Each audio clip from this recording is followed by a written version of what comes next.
नमस्कार बच्चों, आज मैं आपके सामने सर्वनाम लेके आई हूँ क्योंकि सर्वनाम पदबंध को जानने से पहले सर्वनाम का ज्ञान होना ज़रूरी है। सर्वनाम को जाने बिना हम सर्वनाम पदबंध को नहीं समझ पाएंगे। ऐसे हम सर्वनाम का प्रयोग करते आ रहे हैं, लेकिन व्याकरण के अनुसार सर्वनाम किसे कहते हैं उसको जानना अत्यावश्यक है। तो सर्वनाम का अर्थ है सबका नाम, अर्थात जो शब्द सबके नामों के स्थान पर प्रयोग होते हैं या हो सकते हैं उन्हें सर्वनाम कहते हैं। अर्थात संज्ञा के स्थान पर प्रयुक्त होने वाले शब्द सर्वनाम कहलाते हैं। सर्वनाम के 6 भेद हैं। पुरुषवाचक सर्वनाम, फिर पुरुषवाचक सर्वनाम के 3 भेद हैं। उत्तम पुरुषवाचक सर्वनाम, मध्यम पुरुषवाचक सर्वनाम, अन्य पुरुषवाचक सर्वनाम। फिर है निश्चयवाचक सर्वनाम, अनिश्चयवाचक सर्वनाम, प्रश्नवाचक सर्वनाम, संबंधवाचक सर्वनाम, निजवाचक सर्वनाम। ठीक है बच्चों, तो अब हम लोग पढ़ेंगे पुरुषवाचक सर्वनाम किसे कहते हैं, मतलब पर्सनल प्रोनाउन। इंग्लिश नाम है पर्सनल प्रोनाउन। किसी भी प्रसंग में वक्ता के सामने 3 प्रकार के पुरुष व्यक्ति आते हैं। पहला वह स्वयं, दूसरा सुनने वाला, तीसरा कोई अन्य व्यक्ति जिसके बारे में बातचीत हो रही हो। हिंदी में प्रचलित उत्तम पुरुष सर्वनाम, मध्यम पुरुष सर्वनाम और अन्य पुरुष सर्वनाम निम्नलिखित है।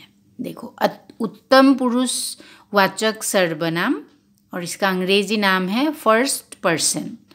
बोलने वाला, लिखने वाला, वक्ता या लेखक, अपने से संबंध रखने वाले जिस सर्वनामों का प्रयोग करता है वे उत्तम पुरुषवाचक सर्वनाम कहलाते हैं। जैसे मैं, मेरा, हम, हमारा, मुझको, हमको, मैंने, हमने, मुझे, हमें। फिर मध्यम पुरुषवाचक सर्वनाम, सेकंड पर्सन, वक्ता या लेखक सुनने वाले अथवा पढ़ने वाले के लिए जिन सर्वनामों का प्रयोग करता है उन्हें मध्यम पुरुषवाचक सर्वनाम कहते हैं। जैसे तू, तुम, तेरा, तुम्हारा, तुझको, तुमको, तुझे, तुम्हें, आपको, आपने आदि। अन्य पुरुषवाचक सर्वनाम, थर्ड पर्सन, वक्ता या लेखक सुनने या पढ़ने वालों के अलावा अन्य व्यक्तियों के लिए जिन सर्वनामों का प्रयोग करता है उन्हें अन्य पुरुषवाचक सर्वनाम कहते हैं। जैसे वह, वे, उसे, उन्हें आदि। आप, तू, हिंदी में आप का प्रयोग या तो निजवाचक के रूप में स्वयं के लिए होता है या आदरार्थक मध्यम पुरुष के लिए होता है, मतलब आदर प्रदर्शित करने के लिए, आदर देने के लिए। जैसे आइए, आप यहाँ बैठिए। किंतु कहीं कहीं आप का प्रयोग आदरार्थक अन्य पुरुष के लिए भी होता है। यथा गांधी जी सच्चे स्वतंत्रता सेनानी थे। आपका जन्म 2 अक्टूबर 1969 को हुआ। यह आपका विशिष्ट प्रयोग है। तू सर्वनाम का प्रयोग या तो अत्यंत समीपता, आत्मीयता, प्यार और दुलार प्रकट करने के लिए होता है या अनादर और हीनता दिखाने के लिए। जैसे हे भगवान, तेरी माया भी निराली है। यहाँ समीपता दिखाने के लिए हुई है। माँ, तू जल्दी आ, आत्मीयता। अरे नालायक, तू इधर क्या कर रहा है, अपमान। अब देखो निश्चयवाचक सर्वनाम, डेमोन्स्ट्रेटिव प्रोनाउन। किसी निश्चित व्यक्ति, वस्तु, मतलब नाम सुनकर ही हमें ज्ञात होता है कि निश्चयवाचक सर्वनाम क्या है। किसी निश्चित वस्तु के बारे में कहा गया है।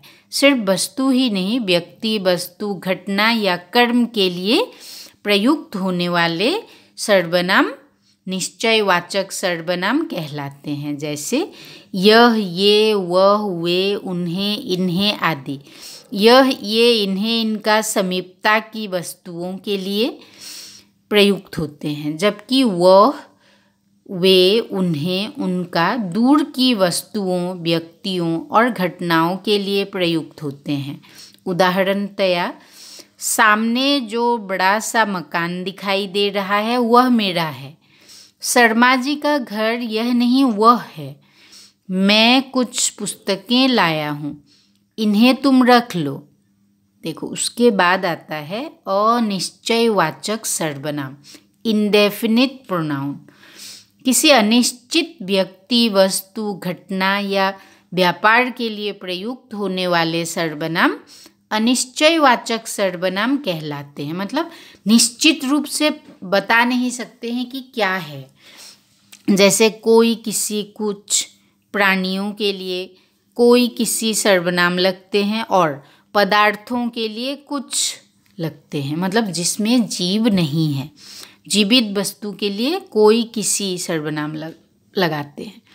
शायद दरवाजे पर कोई है, मतलब कोई जीवित व्यक्ति है शायद कोई, इसीलिए क्या कहा है, शायद दरवाजे पर कोई है। रास्ते में कुछ खा लेना, मतलब कुछ खा लेना, मतलब वो जीवित वस्तु नहीं है। प्रश्नवाचक सर्वनाम, इंटेरोगेटिव प्रोनाउन, मतलब सुनने से ही पता चलता है, प्रश्न पूछा जाता है जिसमें, मतलब जिन सर्वनामों से किसी व्यक्ति, वस्तु, घटना या व्यापार के बारे में प्रश्न का बोध हो उन्हें प्रश्नवाचक सर्वनाम कहते हैं। कौन, किसे, किससे, क्या, कब आदि प्रश्नवाचक सर्वनाम हैं। प्राणीवाचक संज्ञाओं के लिए कौन, किसे, किसने का प्रयोग होता है तथा प्राणीवाचक संज्ञाओं के लिए क्या का प्रयोग होता है। उदाहरण, दीवार के ऊपर कौन बैठा है, पुस्तक किससे मंगाऊं, दिल्ली जाने के लिए किसे कहूं।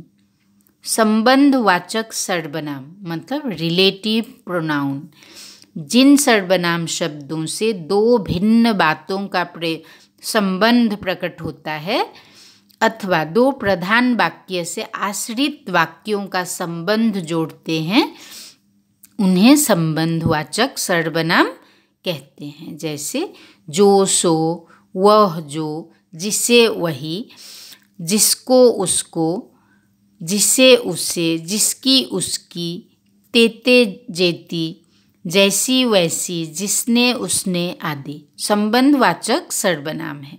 इसका प्रयोग युग्म रूप में होता है। उदाहरण स्वरूप, जो करेगा सो भरेगा, जैसा करोगे वैसा भरोगे, मेरा जो भाई तुम्हें मिला था वो सामने खड़ा है।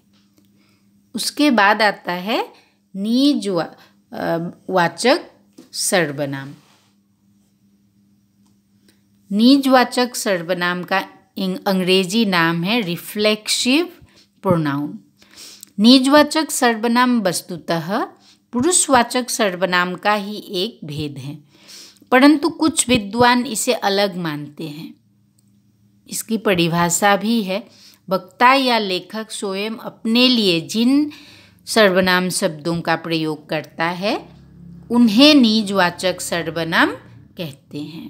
जैसे आप, अपने आप, स्वयं, खुद, स्वतः आदि।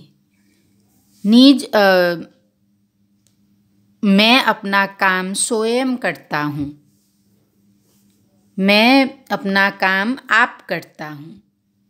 तो ये है निजवाचक सर्वनाम के उदाहरण। ठीक है बच्चों।